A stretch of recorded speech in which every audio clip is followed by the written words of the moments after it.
பதுங்குவது பாய்வதற்கே வேகம் எடுக்கும் அண்ணாமலை. விரைவில் அதிகாரப்பூர்வ அறிவிப்பு வெளியீடு. வணக்கம் நண்பர்களே.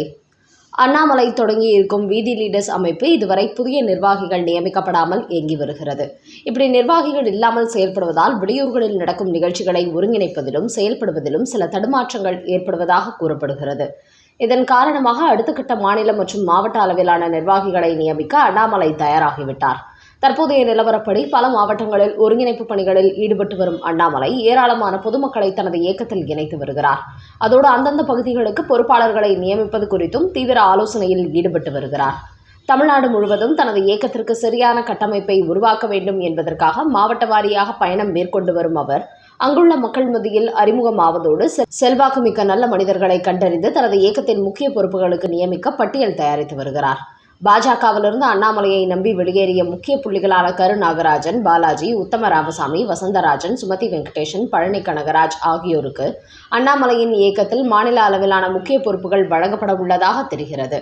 தற்போதைக்கு திருநெல்வேலி, தூத்துக்குடி, கன்னியாகுமரி போன்ற தென் மாவட்டங்களுக்கு நேரில் சென்று அங்கேயே புதிய நிர்வாகிகளை நியமித்து பொறுப்புகளை வழங்கி வரும் அண்ணாமலை அடுத்ததாக மேலும் சில மாவட்டங்களிலும் புதிய நிர்வாகிகளை நியமித்து அமைப்பை வலுப்படுத்தி வருகிறார்.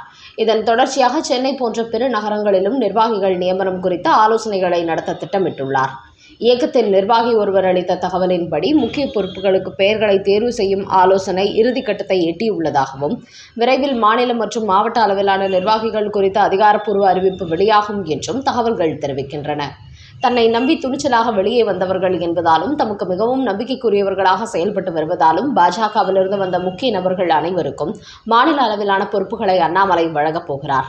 கடந்த சில தினங்களாக அண்ணாமலையை நம்பி போனவர்கள் அவரது செயல்பாடு பிடிக்காமல் மீண்டும் பாஜகவிற்கே திரும்பிக் கொண்டிருக்கிறார்கள் என்று கூறி நயினார் நாகேந்திரன் சில புகைப்படங்களை வெளியிட்டு வருகிறார். ஆனால் அவர் கூறுவது போல பாஜகவிலிருந்து வெளியேறி அண்ணாமலையுடன் சென்ற யாருமே மீண்டும் பாஜகவிற்கு திரும்பவில்லையாம். நயினார் நாகேந்திரன் வெளியிட்ட புகைப்படங்களில் இருப்பவர்கள் அண்ணாமலையின் இயக்கத்தில் இல்லாதவர்கள் என்றும் ஏற்கனவே பாஜகவில் இருப்பவர்கள் மற்றும் சில மாற்றுக் கட்சியினரின் படங்களை வைத்து அண்ணாமலை மீது அதிருப்தி நிலவுவது போன்ற ஒரு வதந்தியை பரப்பி வருகிறார்கள் என்றும் தெரிய வந்துள்ளது. இந்த நிலையில் தன்னை நம்பி வந்தவர்களுக்கு அண்ணாமலை முக்கிய பொறுப்புகளை வழங்கப் போகிறார் என்கிற செய்தி வெளியாகியுள்ளது. அப்படி என்றால் பாஜகவிலிருந்து வெளியேறி அண்ணாமலை பக்கம் சென்ற யாரையும் மீண்டும் பாஜகவிற்கு இழுக்க முடியாதா என்று நயினார் நாகேந்திரன் தரப்பு கடும் அப்செட்டில் இருப்பதாகவும் கூறப்படுகிறது. கூடிய விரைவிலேயே தனது இயக்கத்தின் பெயர் மற்றும் கொடியை அறிவித்துவிட்டு அண்ணாமலை அதிரடி அரசியலுக்கு தயாராகிவிட்டதாகவும் தெரிவிக்கின்றனர். அண்ணாமலையிடம் பழைய வேகமில்லை, அவர் அமைதியாக செயல்படுகிறார் என்று சிலர் செய்தி பரப்பி வருகின்றனர். ஆனால் அண்ணாமலையை பொறுத்தவரை தற்போதைக்கு தனது இயக்கத்திற்கான கட்டமைப்பை உருவாக்கி வருகிறார். அதனால்தான் இப்போது அதிரடி அரசியலை விட தமிழ்நாடு முழுவதும் இயக்கத்திற்கு வலுவான அஸ்திவாரத்தை அமைப்பது மற்றும் மாவட்ட ரீதியான முக்கிய பொறுப்புகளுக்கு சரியான நபர்களை தேர்வு செய்யும் பணிகளில் கவனம் செலுத்தி வருகிறார். தனது கட்சியின் பெயரை அறிவித்து முழுமையாக களத்தில் குதிக்கும் போதுதான் அவர் பழைய அண்ணாமலையை தனது வீச்சை மீண்டும் காட்டுவார்.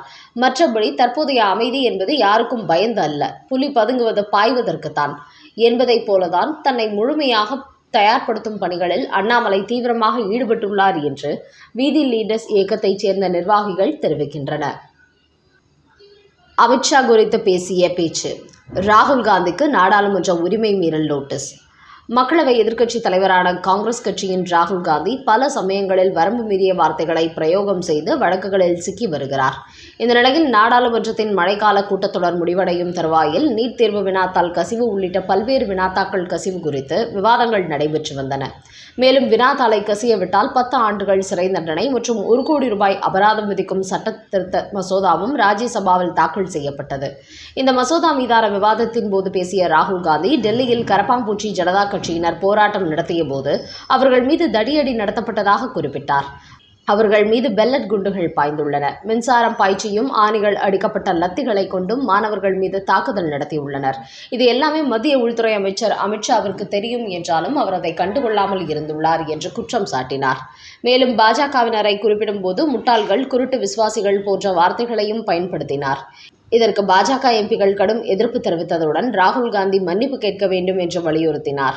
ஆனால் அவர் மன்னிப்பு கேட்க மறுத்துவிட்டதால் மக்களவையில் பேச தடை விதிக்கப்பட்ட வார்த்தைகளை பயன்படுத்திய குற்றத்திற்காக அவர் மீது நடவடிக்கை எடுக்க வேண்டும் என்று சபாநாயகர் ஓம் பிர்லாவிடம் புகார் அளிக்கப்பட்டது. இந்த புகாரின் மீது விசாரணை நடத்தப்பட்ட நிலையில் தற்போது ராகுல் காந்திக்கு உரிமை மீறல் நோட்டீஸ் அனுப்பப்பட்டுள்ளது. இந்த நோட்டீஸிற்கு ஆகஸ்ட் 28ஆம் தேதிக்குள் ராகுல் காந்தி பதிலளிக்க வேண்டும் என்று சபாநாயகர் ஓம் பிர்லா உத்தரவிட்டுள்ளார்.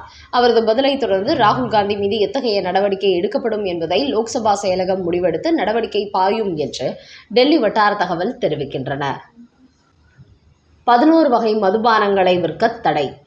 தமிழக டாஸ்மாக் திடீர் உத்தரவு. சமீபத்தில் தான் டாஸ்மாக் மதுபானங்கள் ஆன்லைனில் முன்பதிவு செய்து கொள்ளலாம் என்று டாஸ்மாக் துறை அமைச்சர் விக்னேஷ் கூறியிருந்த நிலையில் அதற்கு பரவலாக கடும் எதிர்ப்புகள் கிளம்பின.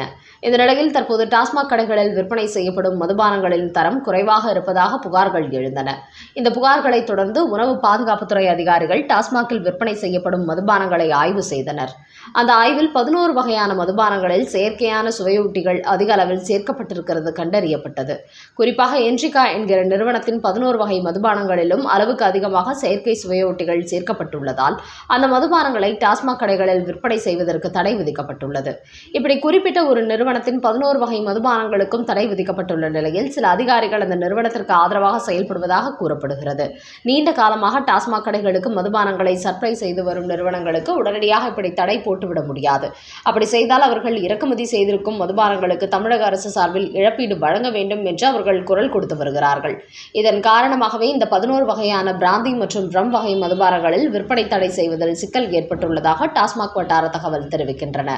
ஏற்கனவே ஒரு பக்கம் அரசாங்கத்தின் கணக்கில் சேர்க்காமல் போலியாக கூடுதல் மதுபானங்களை விற்பனை செய்து வந்த மதுபான கடைகளின் மீது டாஸ்மாக் துறை அமைச்சர் நடவடிக்கை எடுத்த நிலையில் அவர்கள் அமைச்சர் விக்னேஷிற்கு எதிராக போர்க்கொடி தூக்கியுள்ளனர். இந்த சூழலில் 11 வகை மதுபானங்களை உடனடியாக தடை செய்ய வேண்டும் என்று உணவு பாதுகாப்புத்துறை அதிகாரிகள் உத்தரவிட்டுள்ள போதிலும் அந்த நிறுவனத்திற்கு ஆதரவாக அரசு அதிகாரிகள் சிலர் களமிறங்கி இருப்பதால் டாஸ்மாக் துறையில் பெரும் குழப்பம் நிலவி வருகிறது. இதன் காரணமாக டாஸ்மாக் அமைச்சர் விக்னேஷ் எந்த முடிவும் எடுக்க முடியாமல் தடுமாறிக் கொண்டிருப்பதாக தகவல்கள் வெளியாகியுள்ளன.